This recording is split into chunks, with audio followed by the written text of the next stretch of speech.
Hello. Today what we're going to do is we're going to show in-house personnel how they may present a demo to a customer in the SR self-set rivet hinged application. The MSRT tool is designed to put in R2, 5, R5.5, and or R6. The progression, as you can see, is the same. What we have to do is we have locators. We will show you how to change the locators to line up each individual fastener. Right now I'm actually set up for the R2, R5 range. So if I were to take an R2, insert it, put in the gauge pin, I would be lined up, my holes would be lined up with my amble holes for my rivets to go through.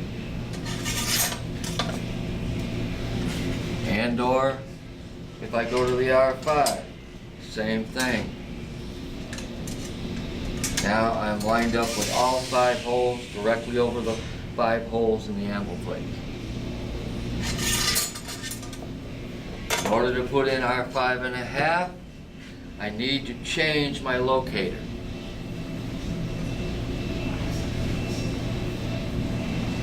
The only ones I have to change, well, no, these I have to change all. Now to go to the R5.5, we have to change the locators.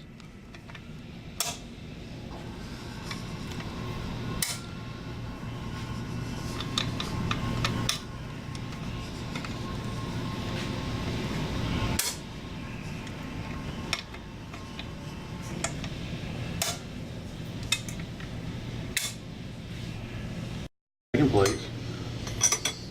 Perfect. Now, go. Go ahead, Virgil. Perfect. Okay. Actually,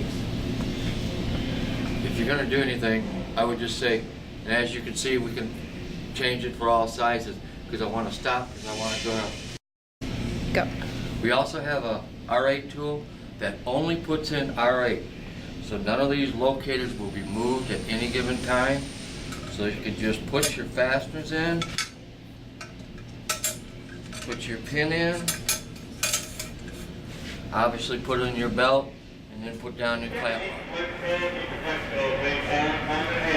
Actually, they can be out of place when you get somebody to play a trick on you and turn them on you. Okay, we also have an R8 tool. It only puts in R8, but you'll have to remember these locators are still spring loaded. So if somebody inadvertently were to move one around, you just have to remember all the locators need to be to the rear in order to be able to insert the fastener strip and of course put in the gauge pin. Then you would feed the belt and put on the overhead belt clamp bar.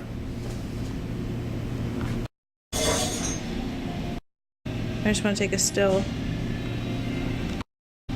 As for our R9, the R9 is our only fastener that is not incorporated with a belt stop inside the fastener strip itself.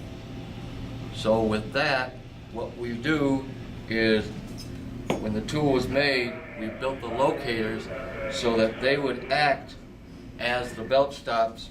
So when you draw the fastener down, line it up with the holes over the amble plate holes, you now can see when you put the pin in that when we put in the belt, it's going to come flush against the belt stops before you put your clamp bar down and secure it in place.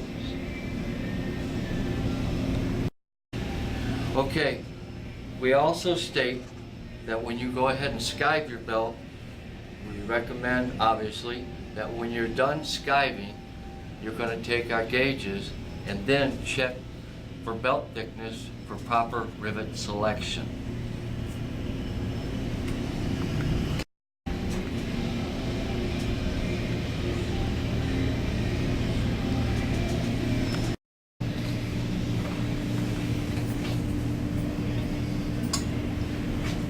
put the belt in against the belt stops. Try to center the belt. Good thing to remember is use the holes on either side of the belt to help you center. Okay? Make sure you're nice and secure. Clamp down your bar. Obviously, this is our newest style bar where we have the curve in it, so it helps you tighten from the center out instead of pinching from the edges in. Obviously, we feed our blocks.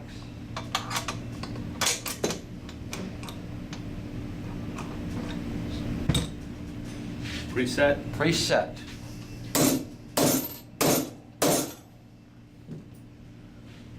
Especially for power tools. Put on your block, straighten it.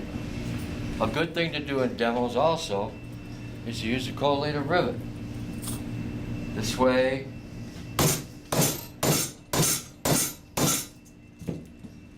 shows you nice and fast. Here's done.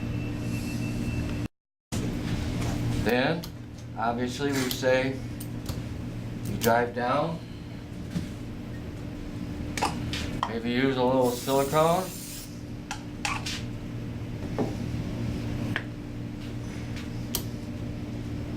Always make sure with doing demos you're wearing the proper PPE.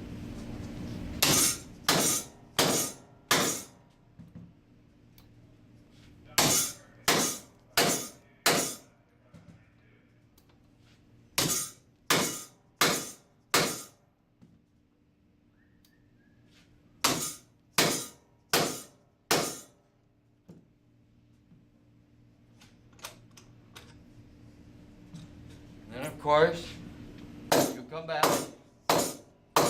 finish that.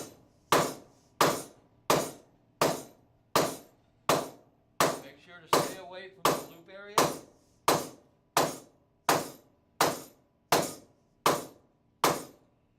There you are.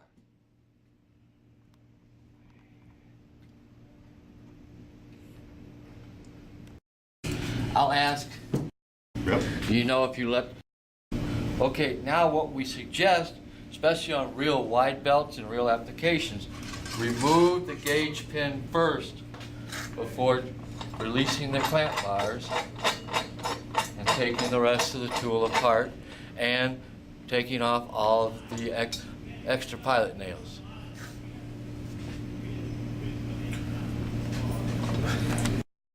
At the conclusion of the splice, please make sure you remove any nails from the tool.